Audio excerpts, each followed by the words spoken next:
Bilbo, Bilbo Baggins, only 3 feet tall. Bilbo, Bilbo Baggins, bravest little hobbit of them all.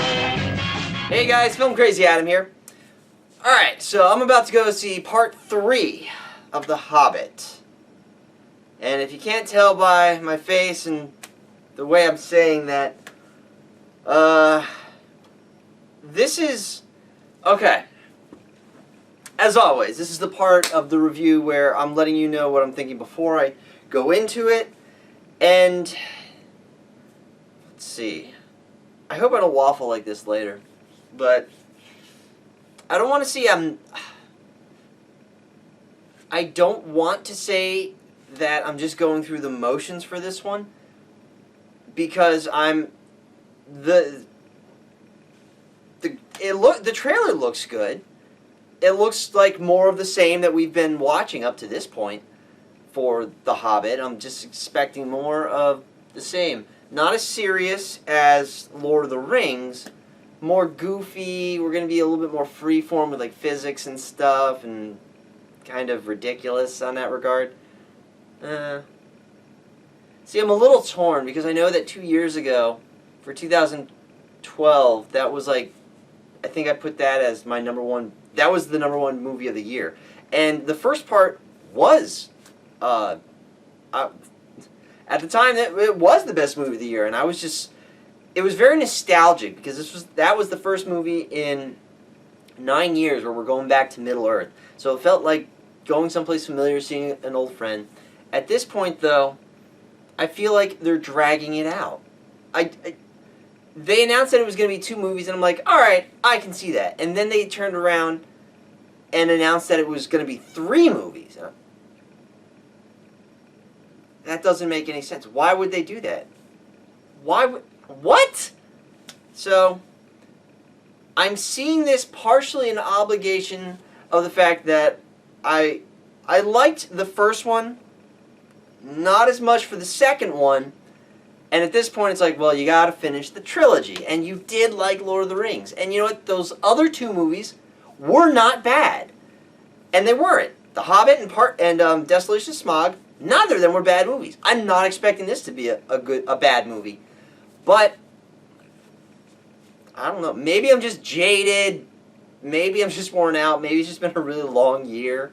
I know it's been a long... These past 3 months have been something else, but I just I don't know. I'm expecting more of the same, which is good, but I don't know. Like it's like I'm not looking forward to going. It's more of a chore. It feels like I'm doing it because I have to. So I hope to enjoy it. I plan to enjoy it. I think I'll enjoy it. Or at the very least,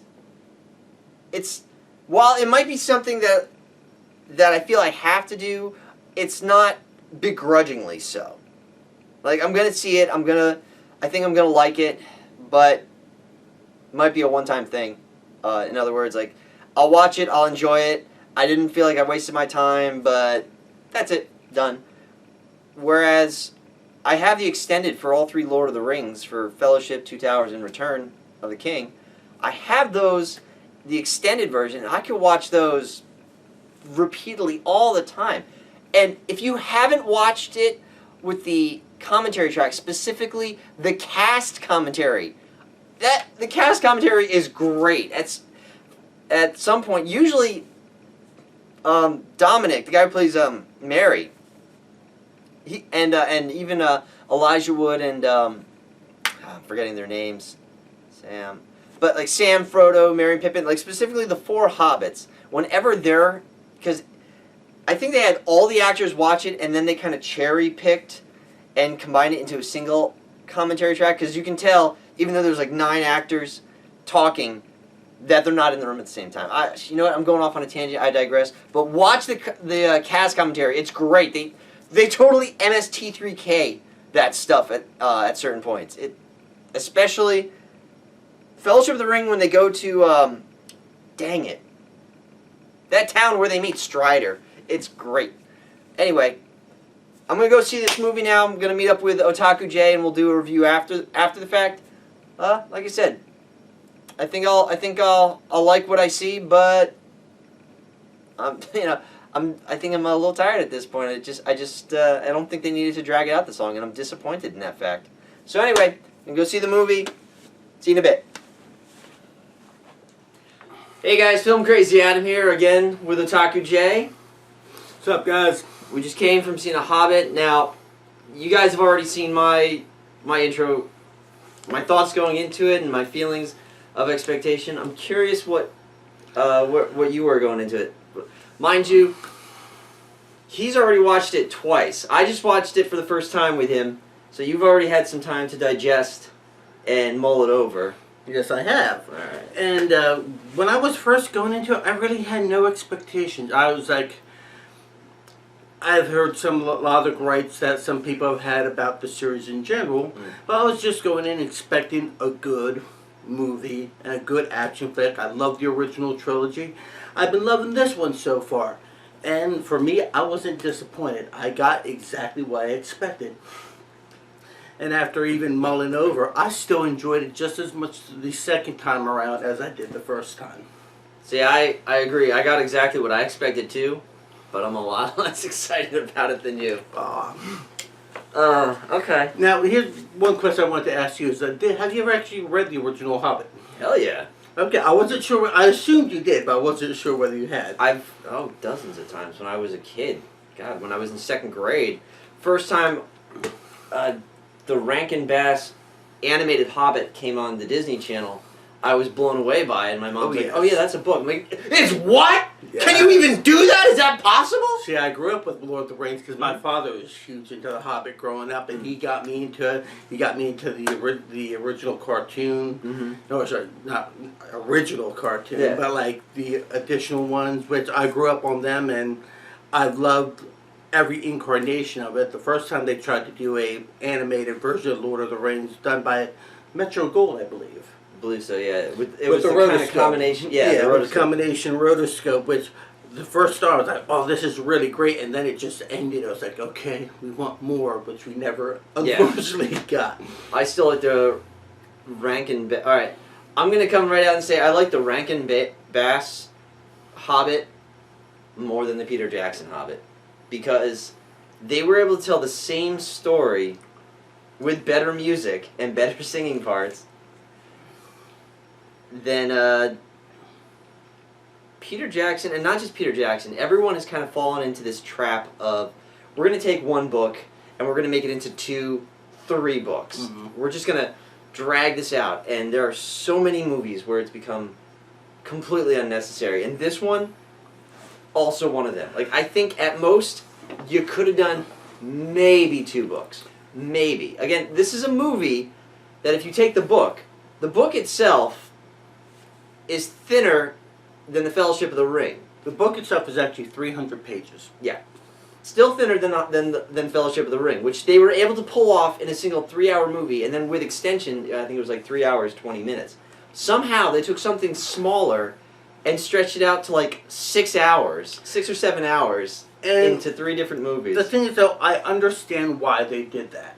Because if you're talking about The Hobbit done first, done by itself alone, as a movie, The Hobbit had come first, we won't really have had the problems. But The Hobbit, as you find out by reading the Fellowship of the Rings, is the whole setup to the whole Fellowship of the Rings.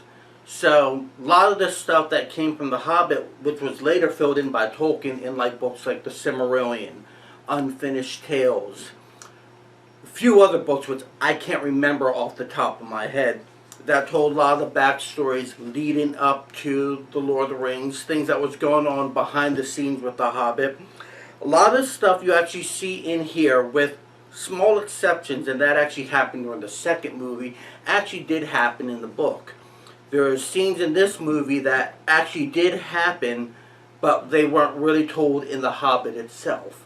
But they were told in other books, in part, through allegories, through indexes and appendixes and stuff like that. There was a lot of story that was filled in later but it was actually filled in later. And Jackson did, I think, for the most part, a really good job of incorporating a lot of that into the actual story. Now, as far as the movie length is concerned, in some ways I understand why he made some of the choices that he did. Because for those who have never read The Hobbit, and shame on you, and you over there too. For those who have never read The Hobbit, it's an excellent book. But it's got. I mean, it is an excellent book. But it's a children's. It takes a while to get going. Yeah. And it's not the epic that Lord of the Rings is. It's not the world saving. It's these 13, 14, 15 guys, 13 dwarves, a hobbit, and a wizard. And just trying to reclaim, their home and gold by fighting a dragon. Yes. And chaos shall ensue as dwarven greed and human greed and elven greed all collide. Now, the thing with the book, though, is there was no real true one villain. There was nobody that everyone really just rooted against as like, okay, this is the guy that they're opposing. What they were opposing this was Smaug. And Smaug in the book... Smaug. Now, spoiler alert, Smaug's whole chapter in the book was maybe a small chapter in a 300-page book. And his attack in Rivendell was less than 2-3 chapters. Not Rivendell. Lake Town. Lake Town. Yeah. Was less than like 2 chapters. It wasn't even a chapter. It was a few paragraphs. Yeah. It happened really quick. And while it makes for a good book, especially a children's book, when you're talking about an epic story, especially on part of that's connecting to the Lord of the Rings movie, from a cinematic point of view, you want to fatten that up a bit. Now, what they did more in the second movie than this one is they added in a lot of the fat. That's actually where most of the fat comes in, was actually the second movie. Oh, no. This movie had more fat than actually... I disagree with you there. This entire movie is the last chapter, maybe 2, of the book. Like, there's one chapter in the book that's literally called The Battle of Five Armies, and it's one chapter. And then the next chapter is the actual epilogue of the book. There's somehow they stretched the last chapter of this book, relatively small speaking. Let's be honest, they stretch a whole bunch of chapters. But they do, but I mean, like this movie was one chapter and an epilogue. Yeah, and the epilogue, they actually kind of glossed through really quick. Yeah, the whole thing is like in the book though, and I'm almost directly quoting from the book, something along the lines of orcs were. From Bilbo's point of view, first, elves versus dwarves. Now, elves versus dwarves and humans. Here comes the orcs.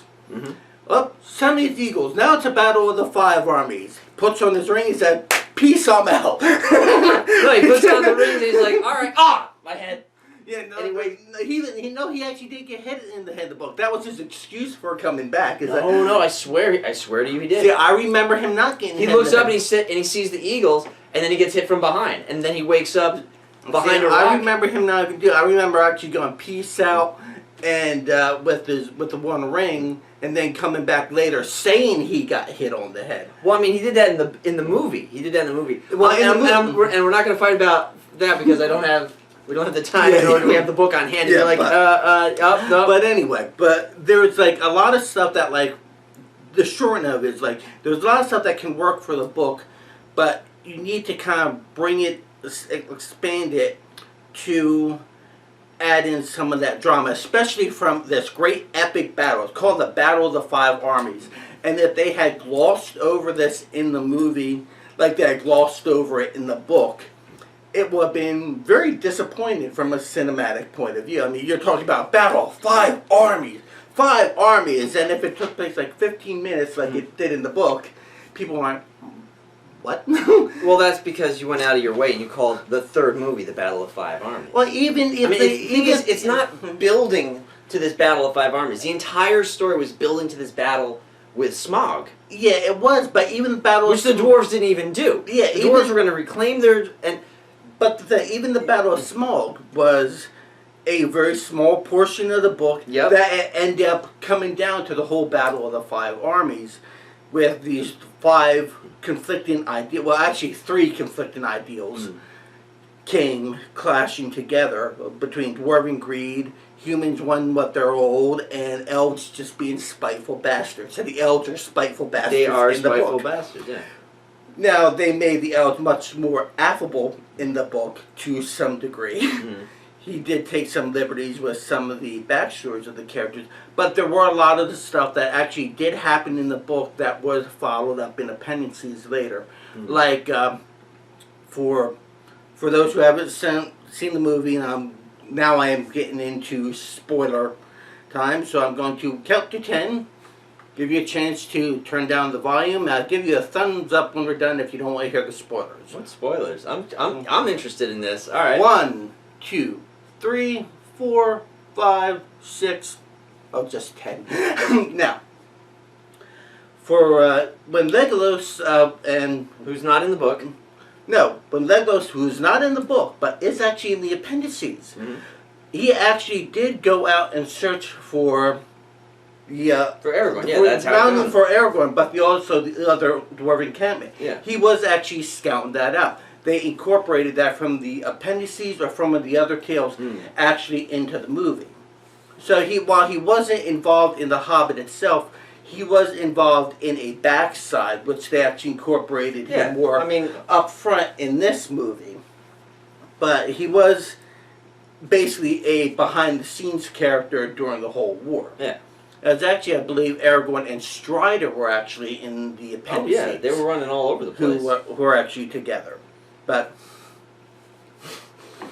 well, even that wasn't really that much spoilers. Because the problem with a prequel is that you already know how these things. We were even joking about it when Legolas was fighting this one dude on a bridge that was a building. All right. Oh, guys, spoiler alert. There's this battle. Bilbo lives. Oh, sorry. And so does Gandalf, and so does Legolas. Damn, man, you went too far. You went too far. That's the problem with prequels. It was a problem with the Star Wars prequel. It's a problem with this prequel, where they try to put the characters in these really seeming like no escape scenes of battle and death, or like they're stuck somewhere. But you know that they're gonna be fine. Yeah, but on that point, something I gotta bring up, and being someone who's read the books as yourself, one thing this movie actually did a really good job as a few times is it actually made me forget the book.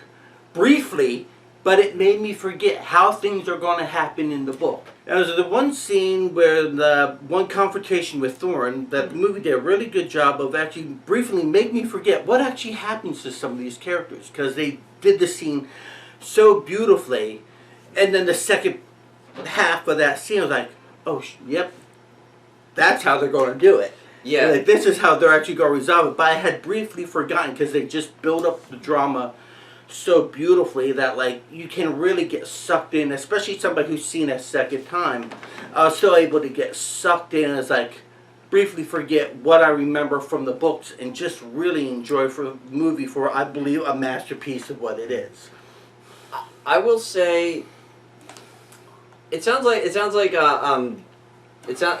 a lot like I'm kind of just being down on this movie, and it sounds like I didn't enjoy it. I enjoyed it, but I honestly don't like it when a movie delivers exactly what I want it to. I want it to do something more than what I expect. I've seen so many movies. I've done reviews. I've gone to school for movies, but at this point, I'm very jaded, and I hate predictable. I want something that I'm not expecting, something slightly different, but unfortunately, for the movie, it was a good movie. It was well done. It had some pretty interesting fight scenes, though at this point, I'm tired of them dragging out this story. It's well worth a watch. Go watch it. But it's not something I'm going to pick up or watch again. See, me, I could watch it again and again. And for me, it was one of these movies that the way they started off the series is kind of the way they ended it. And it's basically for me, it kind of feels like it's Bilbo. You're reliving Bilbo's memories at the end of his life before he heads off on his great journey across the to sea. the east. Yeah. And No, the west. to the west. Sorry. Yeah. And that's how they started it off, and that's kind of how they ended it. And that's the feeling I got. Basically, like you're reliving through somebody, retelling you the tale of how they got to where they were. Yeah, you know you already know what happened. And for me, the fact that it wasn't about knowing what happened, it was just enjoying watching the journey. And one of the things I did really enjoy that they kind of had to do that.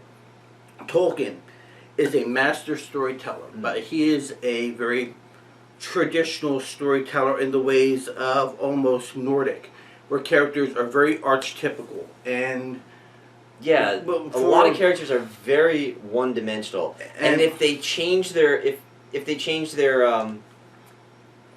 I'm drawing a blank. character No, I was. What's that thing in a D&D when you're like archetype. No.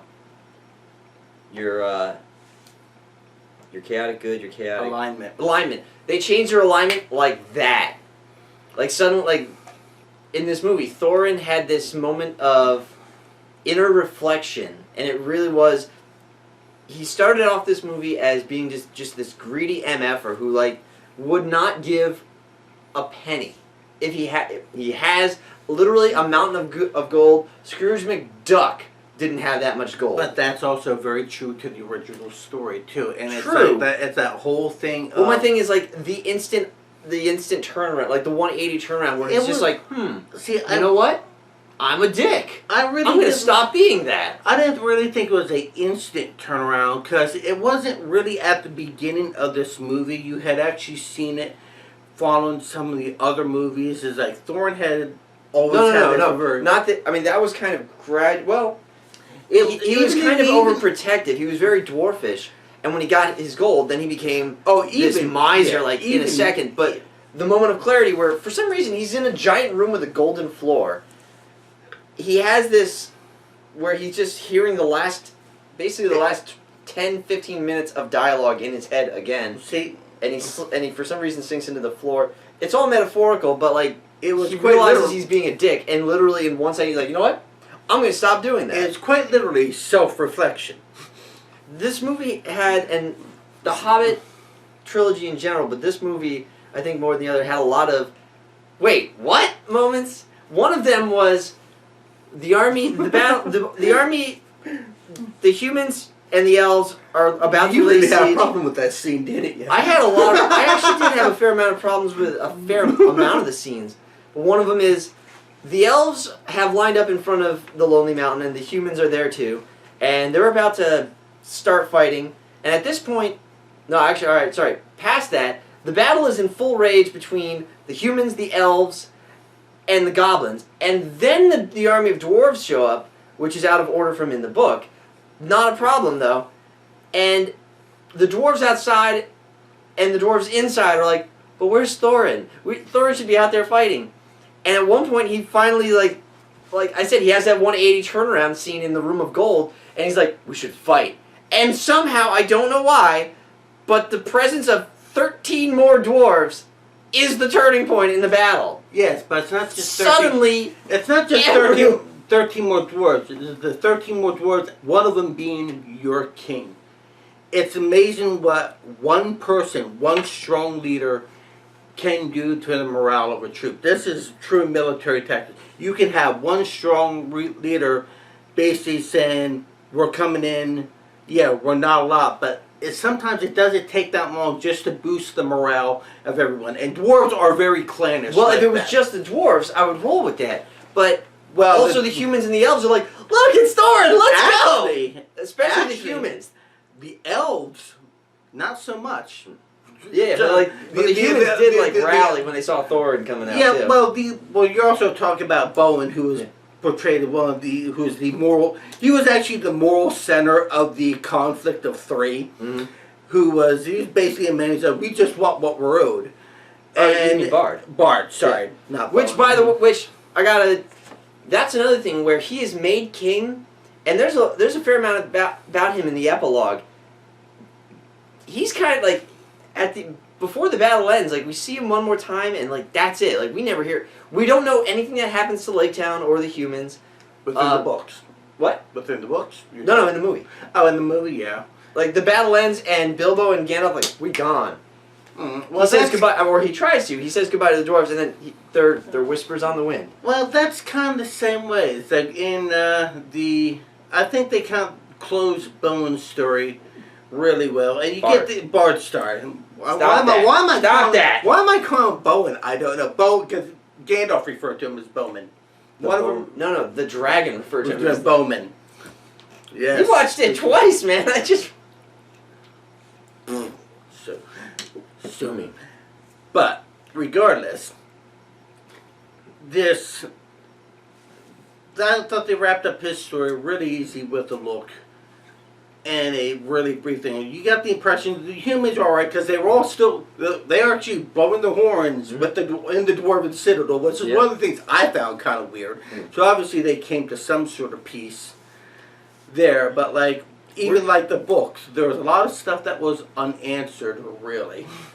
No, it was unanswered, or it wasn't unanswered. It was left very open, but they touched on it. They're like, "What happened to Bard? Oh, he's over there. You know, they'll probably make him king. He'll probably organize everybody.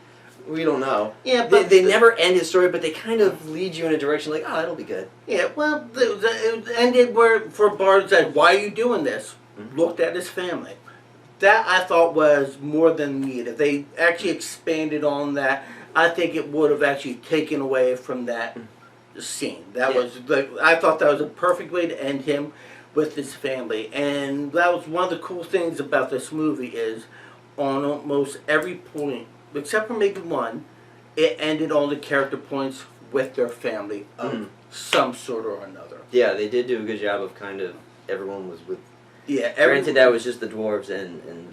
Yeah, but like this was a movie. Like the Lord of the Rings movies and franchises is all about family and camaraderie. Even The Hobbit is about camaraderie, family, and fellowship. And that's kind of the overall theme that they kept really true, like looking beyond your own prejudices. And that's, I think they did a really good job. Family is thicker than blood. Yeah. There was, I gotta touch on this too because there were just a few things in this movie that, in the Lord of the Rings, maybe it's been too long since I watched them, but they didn't have as many, like I said, you know, what the hell moments. The Spider-Man CGI moments? There was, no, alright, like in this movie, there's this scene where Bard his children are about to be whacked by, you said it was a giant? Giant, that was a giant. I mentioned it, he looked at me like, come on dude, it's a fantasy, let it go. It is a fantasy. It is, and there's a lot that I'll roll with, but Bard single-handedly turns over a cart with his hand, like he sees him all the way down there at the bottom of this hill. Now there is tons of rubble between him and them. He rights this cart with one hand. Shut up. There's still physics and fantasy. They might not play by the same rules, but they play by some kind of rules. He jumps, he like gives the cart a little push, and then for some reason the cart just doesn't, because this is a horse-drawn cart, it doesn't just go, and the points that usually attach to the horse don't just hit the ground and he like pitches forward. No, that doesn't happen. He goes downhill, somehow the rubble means nothing to him, and he yells as this giant is lifting this mace to like whack his children, and even the giant is like, what the hell is this? And that was like there's like a full like 10-15 seconds where he's like, ah! See, what the hell is he doing?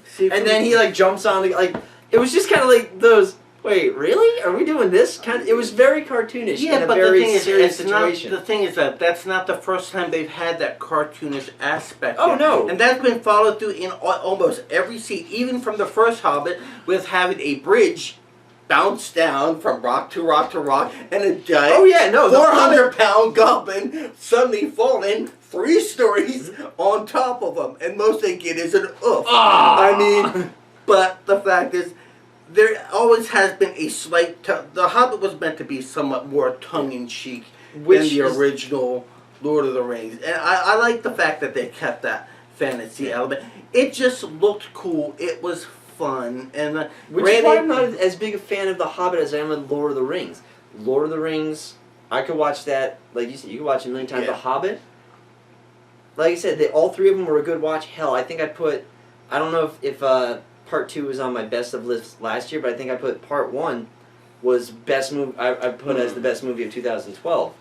But that's when I was like, all right, they're going to do a lot with this, but it started to drag out, and they're bringing in characters that weren't even in the story. Now, I'm not bitching that this is different from the book. A lot of people will jump on that, oh, you're just mad that it wasn't the exact same as the book. No, in fact, if it was the same as the book, I would hate it, because I already read the book. I don't need to see it in movie form.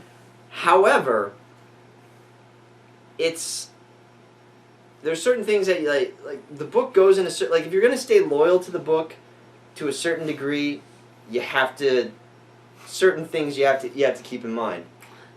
I'm giggling because it sounds like you want your pie 82, but you get your pie, no, I want a different pie. I want something different all the time. Yeah, I just realized that I was talking. It's like, I don't want them to stay true to the book, but they better stay true to the book. You can't have it both. You can't have it both. I guess what I'm saying is that I want Lord of the Rings again, where that was pretty loyal to the books, but they did kind of their own thing with it. They changed enough of it, but it wasn't stuff from left field. Like, okay, now the Brown Wizard he's actually an integral part of the first 2 movies. Now there's this epic fight scene with Galadriel, Saruman, with Elrond, and Gandalf and the Brown Wizard against like Saruman, Sauron, and the ghost of the Nazgul, which that scene was awesome. Yeah, but it's not in the book, and it's like you're adding that, and it's not. It's kind of out of place. That's one characters that weren't there are now there, but you don't need them there. But the whole thing is like with this movie, and it's why you have a lot of the fat, which I call it.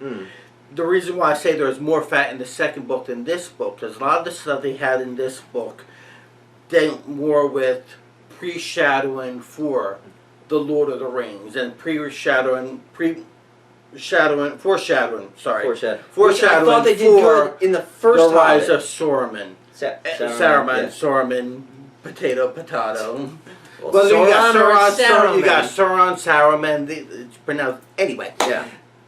Anyway, you got a lot of this actually focused more on that foreshadowing. With the second movie, why I say there was a lot of fat, more because you had a lot of that encounter that happened under the mountain between the dwarves and Smaug, which never really happened in the book. Yeah. But you kind of needed that for that movie, kind of like to really build on who the dwarves were and make their accomplishment a little bit more epic rather than. But well, we actually talked about this briefly in the car that Tom Bombadil in the first Lord of the Rings book, he doesn't really show up again ever. Like, he's mentioned in the third book, he helped rally the Ents. Yes. And I said, as a film guy and as any good scriptwriter will tell you, is if you're adapting something, if there's something that adds nothing to the story, then jettison that immediately. Because you've got screen time, you need to keep the story moving. So if this doesn't really matter, then you're just kind of jerking me around, and like the movie's already as long as it is. Now here's one thing you actually brought up. How do you say, as far as pace of the movie goes, how do you feel about the pace of this movie? It was good up until the battles, because the battles, I mean, it's one long battle scene. Yeah, this is one big battle scene for a good 90% of the movie. It is a battle, and it's everything that's taking place in that battle. And like I say, if you're going to have a huge battle between 5 armies, for me, they kind of had to do it like this. Well, no, this wasn't a battle between 5 armies. This was a battle between 3 armies. Because at some point, like, the humans are there, but we kind of, like, harken back. Like, they're not an organized army. it would actually be a disservice to call them an army. They were just a bunch of Well, in fishermen the and original farmers. book, they're actually a little bit more of an army than they actually were in this one. The humans are there. I mean, they're fighting over here, but we don't focus on they're there. Don't worry, they're still here. And the eagles are there for about a minute 10 seconds. No, that's not fair. Like maybe 3 minutes. The eagles. So to call it a battle of 5 armies is a real disservice. It really is more of a battle of 3 armies, and even then, it kind of devolves into the elves and dwarves are fighting the orcs, and then Thorin is fighting the white guy. And the humans are kind of doing their part on the side. Bard is saving his family. Well, you also did have the two. Technically, you actually had 2 armies of orcs. Yeah, 2 different armies. Yeah, of orcs. 2 different armies of orcs. But I see your point. But so for me, I really enjoyed this movie. If you're going to be, if you're a diehard Lord of the Rings fan, you're going to really enjoy it. If you're maybe a little bit more jaded like Adam over here. Like I said, and we'll wrap this up right now with that, is that this isn't a bad movie. Go see this movie. It's a good movie. It's a long movie, but I think I fall in the camp with I think the majority, which is a lot of people are like, really, this is a 3rd movie? You know, can you stretch it out any further? It was pretty well done. I thought there was a lot of fat that could have been trimmed out of this. Even the things that I thought were good, I'm like, that was, like, the fight scene, which it was epic, or not epic, but it was pretty damn cool between Sauron and the ghost. That was cool. That was my favorite part of the movie, but completely unnecessary. Completely unnecessary. Along with the addition of Legolas, which, you're right, he did stuff kind of in the background, but now they're pulling him to the foreground. They're introducing a love triangle between this one female that elf. was also one of the things that helped humanize you. You never really got a sense of who the dwarves were in the book. You were given these really goofy names and fun names because it was made for his kid. But That actress, by the way, if you haven't read the article, before she was cast in that part, she was in Lost, and she was in a love triangle in Lost. And she actually went to Peter Jackson. She's like, I can't be in another love triangle. I can't do it. And he's like, don't worry about it. She was in another love triangle. And it's like the whole thing with this one was like one of the reasons some of the fat was they had to spread out give the dwarves a little bit more personality. And we talked about 13 dwarves.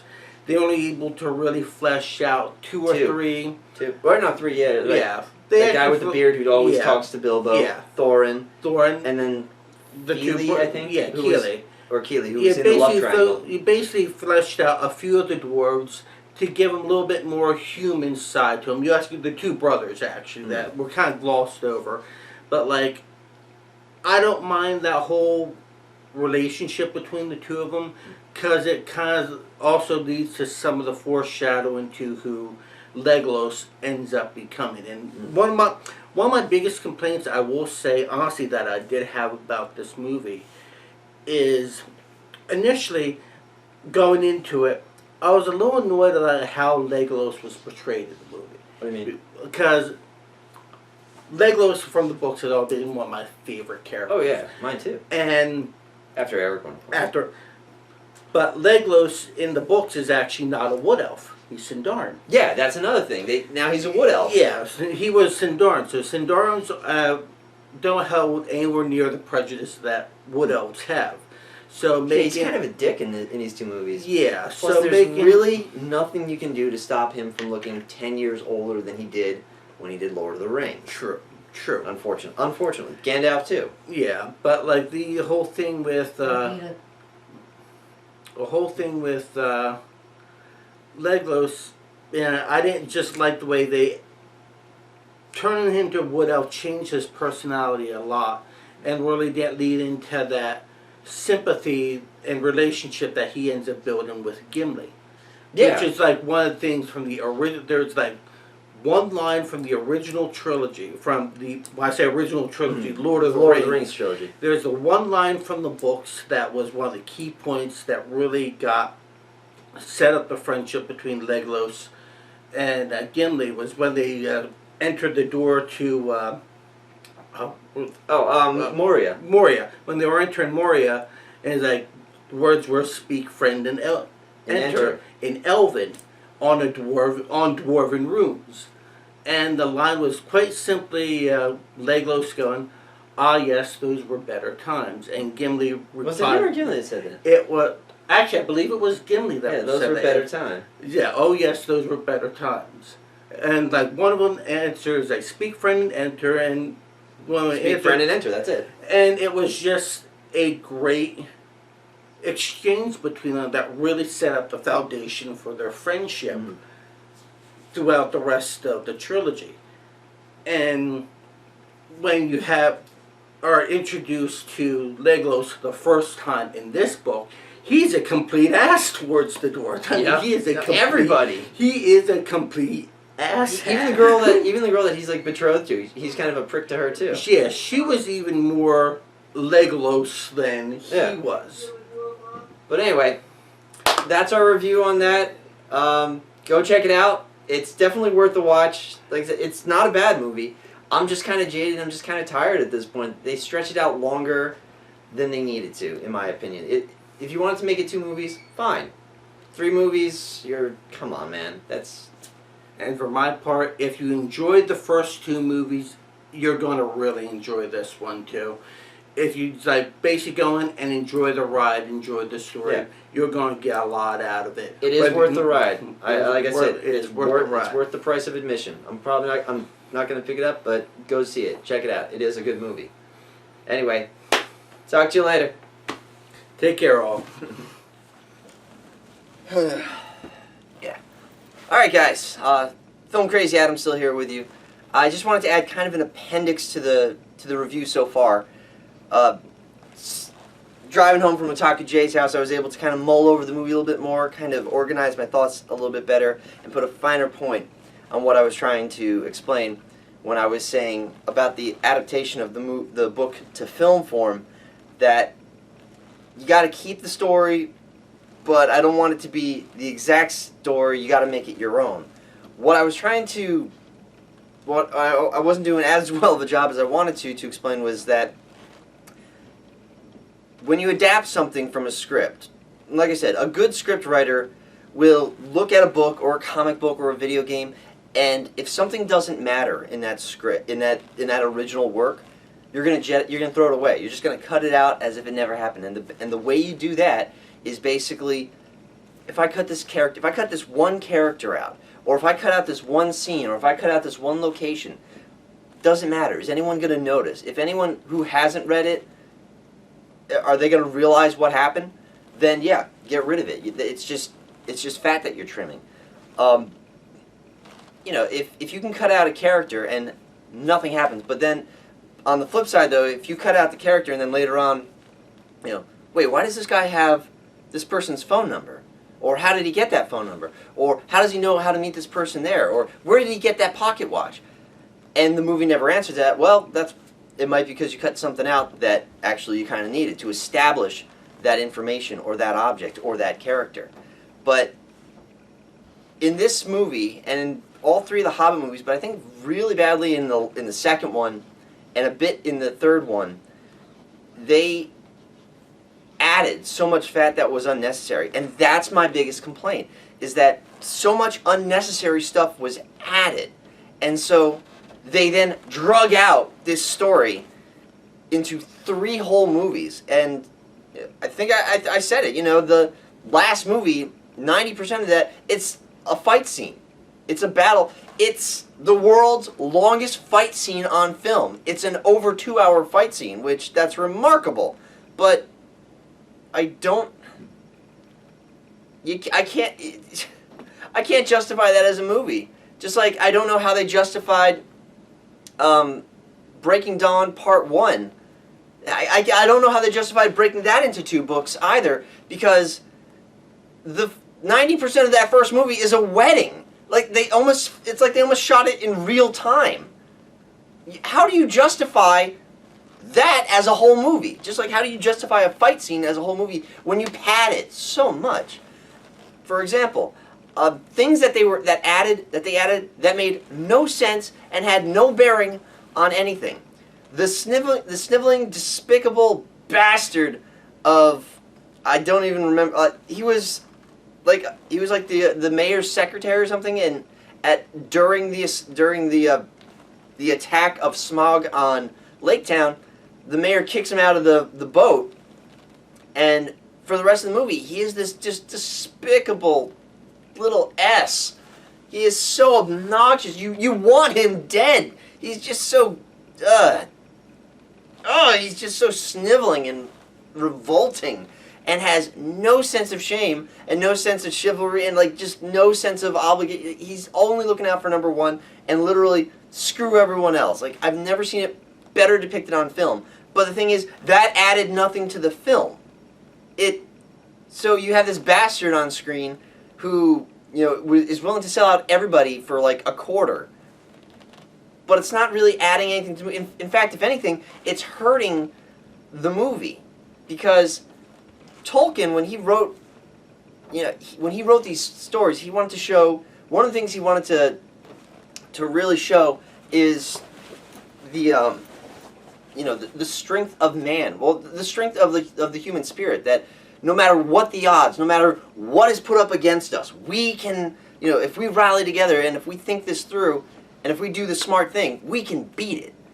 And this one character is undermining that entire concept and just showing kind of like the worst of humanity. And he never does anything. Like, he's never an integral part. He never, like, it's not even like Gollum, where you can argue Gollum is kind of the same way. He's this sniveling, greedy little SOB, but in the end, he has a part to play. And not only that, but he's a guide to the hobbits in Mordor. This guy does nothing. He's just, why is he there? Also, the earthworms. The earthworms from Dune, evidently. Why are they there? They're not part of the book. Any of the books. Maybe in the Silmarillion? But I mean, they're not in the Hobbit. And they didn't add anything to the Hobbit. Basically, the goblin armies are on their way to to the Lonely Mountain, and instead of just walking over land, they're following these giant earthworms, which, by the way, I don't know how these earthworms are literally just eating through a mountain, literally from one side of the mountain to the other. Where are these things when they're not in the mountain, and why are they tunneling through the mountain and then breaking out like right next to the Lonely Mountain, and then they just leave? Like, you thought maybe these earthworms are being controlled by the orcs somehow. Maybe they're being influenced by the magic of Sauron somehow. No, they're just doing their own thing, and they just happen to be going to the Lonely Mountain, and so the orcs are gonna walk under the mountain instead of, over the hills. It's unnecessary. Also, things I thought about it kind of after the fact. Also, that there are inconsistencies more than this movie than the other movies. Like, at one point, it appears to be autumn in Middle Earth, I think. And at one point, one of the dwarves, I think, says, "Winter is coming." And then literally 2 hours later, winter's here. No snowfall ever happened. And yet, higher up, a little bit higher up in the mountains you go, there was no snow to begin with.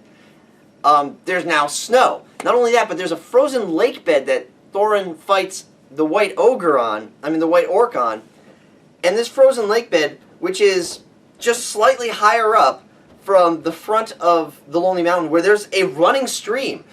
This lake bed and the waterfall that like feeds into Lake Town is frozen solid enough that they can do battle where the white orc has this mace that he's just smashing into the ice at full force, and while it does it upsets the ice, it takes him like 10-15 minutes of slamming into the ice to do it. So that's pretty well established thick ice, hardy ice. And again, like 50 feet lower is a running stream with no water. And also, if it's so damn cold up there, which, again, ice hard enough to freeze a waterfall and do battle on top of a frozen lake bed, why do we never once see anyone's breath? Not once did we see anyone's breath in this winter fight scene. Also, kind of going back to what I was saying, this movie is really drug out because so much padding was added. And that's what I mean, is if you want to make it your own, you gotta do, it's not an if, you have to make the movie your own if you're going to adapt it. Do it in your own style.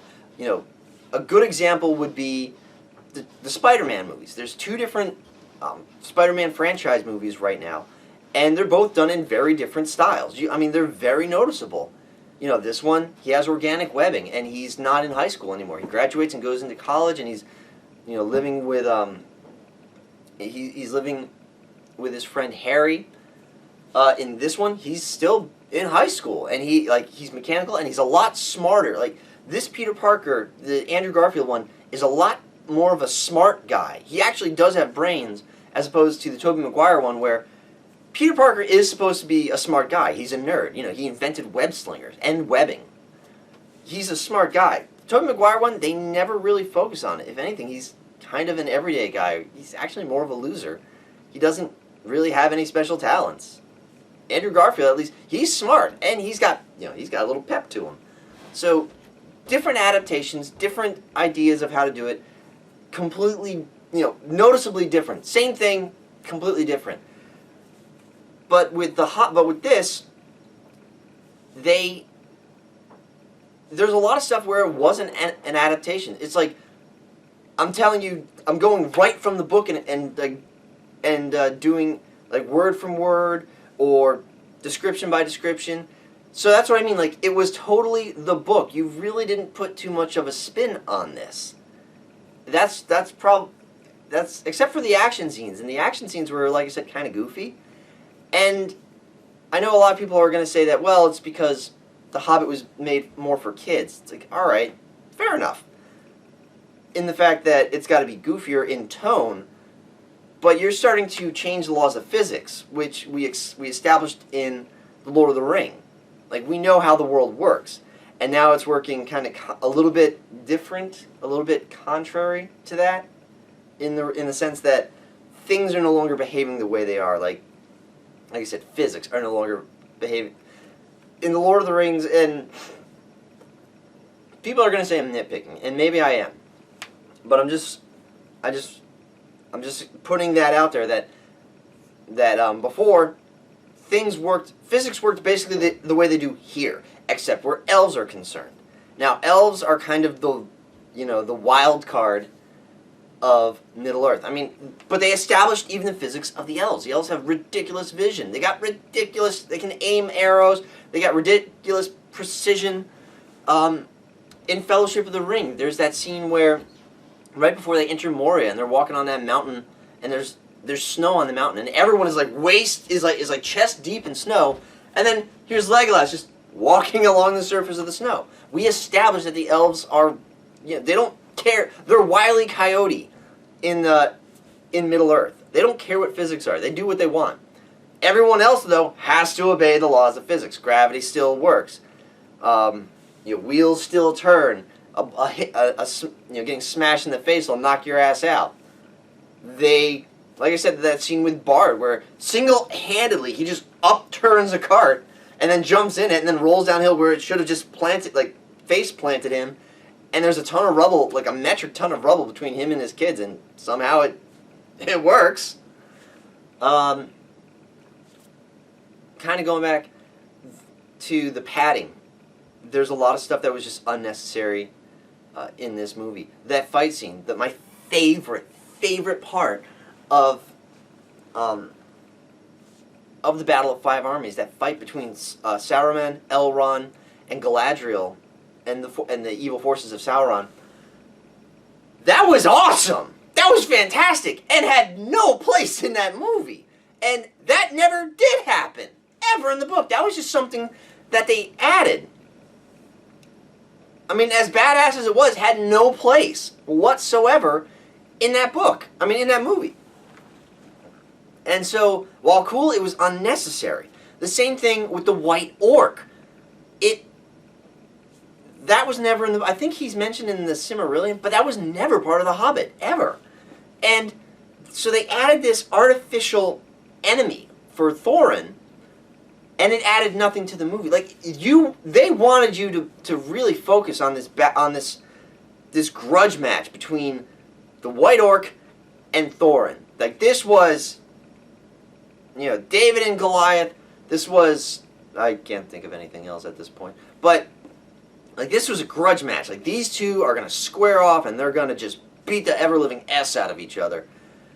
But that was never part of the book, and thus it didn't become part of the movie. They kept wanting you to be like, oh yeah, they're gonna fight, and Thorin would fight, and then he's like, oh wait, I gotta get my guys out of here. Oh wait, I gotta catch that boat. Oh wait, you know what? I have this other quest, and so it was, to me, it was just so unnecessary, and it actually annoyed me every time I saw the White Orc on screen, because I realized, oh, the White Orc is Ahab, and Thorin is the White Whale, conversely enough. But it never mattered, because that was never the point of Thorin's story. Thorin only just wanted to get back to the Lonely Mountain, and would do anything to get back there. So, this whole fight with the White Orc, it was so unnecessary and so artificial, and it just didn't matter. Because, again, Thorin didn't take it seriously. It was just the White Orc like, I'm gonna get you! Thorin's like, yeah! Oh wait, I got stuff to do, bye. So, it was unnecessary, and I'll even argue that it was stupid. Like, why was he there? Why is this one orc... I mean, yeah, you cut off his arm. Well, I guess orcs do that, I don't know. But I'm just saying it was unnecessary. It honestly didn't add anything to the story. At all. Especially if you've read the book. Even if you didn't read the book, I'm pretty sure at this point it's common knowledge. Thorin makes it to the Lonely Mountain, so all these fight scenes that he gets in, you know he's going to be fine. And actually, that also, let me point that out, there's also a point in, there's a problem with prequel movies when it comes to, the problem is you can't put anyone in a death, you know they're gonna survive. No matter what you did, no matter where you put Bilbo in this movie, you know he survives. No matter what you did to Gandalf, you know he survives. No matter what you did to Legolas, Elrond, Clyde, you know they're gonna survive. We've seen them in the other movies. So, some people can actually get so wrapped up that they forget about that. And they're like, oh yeah, that's right, he doesn't die. But that's one of those things that, I don't know why filmmakers do it. It's the same thing like in Star Wars. Obi-Wan's fighting Vader or he's fighting Anakin / Vader on that volcano moon. And no matter, you knew he was walking away from it. Hell, you knew they were both walking. You knew that he was going to F up Vader, that he was going to F up Anakin, but, you knew that Obi-Wan was going to walk away. Never once were you worried. As death-defying and as crazy as that fight scene was, you knew he was walking away. Same thing with the Hobbit. No matter what you did with Bilbo, no matter what you did with Gandalf, they really tried to beat up Gandalf and show him in a humiliated, little bit of a pathetic light where he's been just curb stomped. You know he's gonna be fine. You know it. And I don't think it was necessary to establish it. Saruman was a good guy, and we knew that. Or it was established in Lord of the Rings. He was a good guy, and then something happened, and you don't really need to establish those things because we already know these things. Some people might say that, oh, it goes with the story, or if you watch The Hobbit first and then The Lord of the Rings, you see how it leads into that. I guess, but that's not how the movies happened. So you're kind of just doing this to yourself when you're adding extra stuff that we already know what happens, because you're not leaving any ambiguity. You know how it's going to turn out. In this movie, after that fight scene, Saruman's like, you know what? I'm going to go into Mordor, or I'm going to go into the East and find out what's going on. I'll be right back. Don't worry, I'll handle this. Everything will be cool. We know he's going to go and get corrupted. We know that. We've seen it. So I hate this ambiguity. At the end of The Hobbit, you're like, all right, don't worry, Saruman's going to... Wait, no, he doesn't. I know he's going to get corrupted and in the end betray everybody. So, to kind of summarize and wrap up, yes, adapt a movie differently. Put your own spin on it. Maybe add one or two things, but if you're going to add something, it's got to be relevant to the movie. It's got to add to the story. If not, you're just adding fat. You're just padding it, and you're stretching what should have been at most a 2-movie series. You've now stretched it into an unnecessary 3-movie series where it just starts to drag on at some point. And I know you're trying to recapture like the epicness of Lord of the Rings, but you're not going to, because this story, again, like we already know and it's established that this was made for more of a kid's story than the the epicness of Lord of the Rings. But Lord of the Rings, the fate of the world hung in the balance. If we do not destroy this ring, everything is going to be shadowed in darkness and everyone's going to die. Nobody's going home. In this one, if the dwarves didn't make it, dwarves didn't make it. The world would continue to turn. No one would know the difference. The people in Lake Town would still be in Lake Town. Smaug would still be asleep, probably sleep more for another like 200 years. No one really would have missed Bilbo. In fact, at the end of this movie, they think he's dead anyway, and they start selling off his house. So it's like, no one cared. No one cared anyway, and he didn't even die. Yeah. So, all that being said, it's still worth a watch. I'm saying that it wasn't as good a movie as I was expecting it, and I'm saying it wasn't. It was unnecessary. It's worth the watch. I think everyone who watches it will enjoy it, but it's an unnecessary movie. So I just wanted to add that and put a finer point on what I said at Otaku J's. Anyway, Happy New Year, you guys. Laters.